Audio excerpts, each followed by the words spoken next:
Hi friends, అందరికీ good morning. అందరికీ tiffin అయింది అనుకుంటున్నాను. మా ఊర్లో అంజి అని ఒక గొర్రెలకి ఓనర్ ఉన్నాడు. వాళ్ళు సుమారుగా 100 గొర్రెలు ఉన్నాయి. ఆ 100 గొర్రెలు మేపేకి చాలా కష్టం అయిపోయిందంట.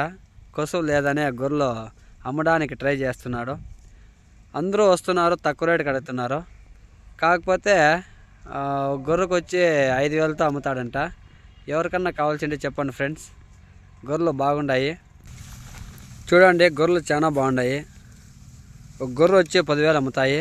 కాకపోతే మేము 5,000కి ఇస్తాం. గొర్రెలు మంచి గొర్రెలు ఉన్నాయి. హైదరాబాద్ ఇంకా తెచ్చినారు గొర్రెలు. మీకు ఎవరికైనా కావాల్సింటే కామెంట్ చేయండి. ఒక గొర్రె వచ్చి 5,000 అంటే తక్కువే కదా. అన్ని గొర్రెలు ఒట్టుగా ఇస్తారు. 100 గొర్రెలు ఉన్నాయి. పిల్లలు కావాల్సింటే ఫ్రీగానే ఇస్తారంట వాళ్ళు. ఎవరికన్నా గొర్రెలు కావాల్సింటే చెప్పండి friends. Thank you friends, comment చేయండి.